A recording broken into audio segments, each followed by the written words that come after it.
Bonjour tout le monde, c'est Quentin856, on se retrouve pour une nouvelle vidéo. Alors aujourd'hui, je suis désolé que ça fait 2 jours que j'ai pu tourner de vidéo, mais c'est parce que hier j'étais un peu malade et avant-hier j'avais pas envie tout simplement. Donc aujourd'hui, pas de Kirby, je vais vous présenter des personnages de loup-garou que j'ai inventés. Alors je vais commencer par ceux où j'ai fait des dessins, parce qu'il y en a où j'ai pas fait de dessin. Donc tout d'abord, je vais le chercher, il est là. L'hypnotiseur. Et voilà. Donc la carte elle se présente comme ça. Donc en fait l'hypnotiseur ce qu'il fait c'est la nuit. Enfin là je vais parler comme si vous connaissez déjà les règles du loup-garou. Donc je vais partir du principe que vous connaissez déjà les règles. Loup-garou de terre sur lieu, hein. Si vous connaissez pas les règles, bah vous allez sur internet. Là, je suis juste là pour vous présenter les nouveaux personnages. Donc, du coup, l'hypnotiseur, la nuit, il se réveille et il choisit une personne. Et les deux personnes à sa droite et à sa gauche, en fait, le maître du jeu va révéler leur identité. Et l'hypnotiseur va pouvoir prendre cette identité et le donner à la personne au milieu. C'est-à-dire, par exemple, si la personne à sa droite, c'est un loup-garou et à sa gauche, c'est la voyante, et si lui c'est un villageois, il va pouvoir prendre soit le pouvoir de la voyante et le donner à ce villageois, soit le pouvoir de loup-garou et le donner à ce villageois.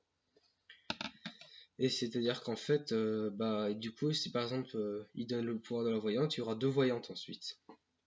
Enfin, c'est pas qu'il y aura deux voyantes, mais il y en aura un qui aura le pouvoir de la voyante justement. Donc l'hypnotiseur, c'est pas, c'est un peu compliqué parce qu'en fait, si par exemple il donne l'identité d'un loup-garou à quelqu'un d'autre, c'est-à-dire qu'il y aura plus de loups-garous. Donc il peut être gentil comme il peut être méchant.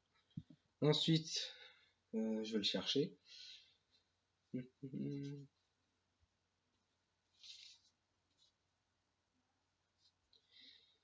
Où il est? Ah, il est là. Donc le vampire. Voilà. Donc la carte se présente comme ça. Et donc le vampire, lui, il se réveille la nuit. Je vais pas décider comme d'ailleurs l'hypnotiseur non plus. J'ai pas décidé exactement quand il se réveillait, mais je trouverai bien. Donc il se réveille la nuit et il choisit quelqu'un à mordre. Et cette personne devient un vampire. La nuit d'après, le vampire original se réveille, ainsi que le deuxième vampire, et le vampire original mord quelqu'un d'autre. Et chaque nuit, le vampire original mord quelqu'un. Les vampires qui ont été transformés ne peuvent pas mordre, eux. Et l'objectif du vampire, c'est que tout le monde devienne un vampire à la fin de la partie. Par contre, s'il se fait tuer, tous les vampires meurent.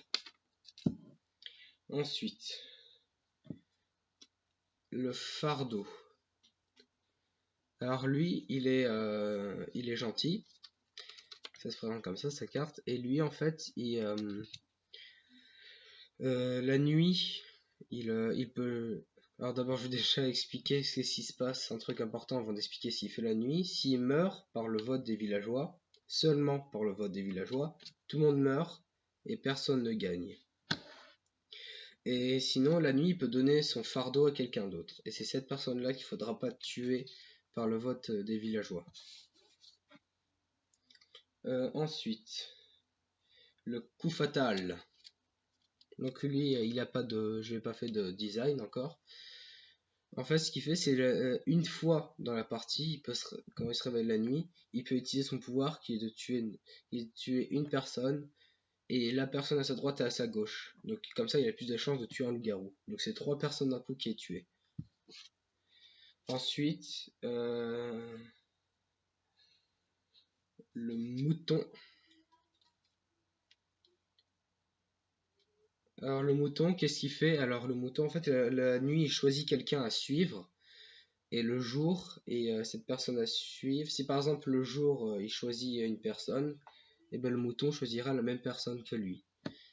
Et l'avantage, c'est que du coup, ça fait plus de... Si par exemple cette personne en question est bien un loup-garou, ça fera plus de voix contre ce loup-garou. Donc il aura plus de chances d'être éliminé. Ensuite, normalement il en reste qu'un, si je ne me trompe pas. C'est le loup sans pitié. Alors le loup sans pitié, il se réveille en même temps que les autres loups-garous, hein. Et la nuit, une fois sur deux, il peut se réveiller tout seul et tuer soit un loup-garou, soit un villageois. Donc ce but, c'est d'être dernier. C'est un peu comme le loup blanc, si vous connaissez, mais un truc en plus, il peut tuer, quand il se réveille tout seul, il peut tuer un loup-garou, comme le loup blanc, mais également aussi, il peut tuer un villageois. Il peut pas faire les deux en même temps, par contre. Et c'est bon, je crois que c'est tout. Donc dites-moi dans les commentaires si ça vous a plu, si vous aimez bien ces vidéos dans ce style-là où je vous présente mes créations. Et sinon, dites-moi ce que vous en pensez de mes personnages, justement.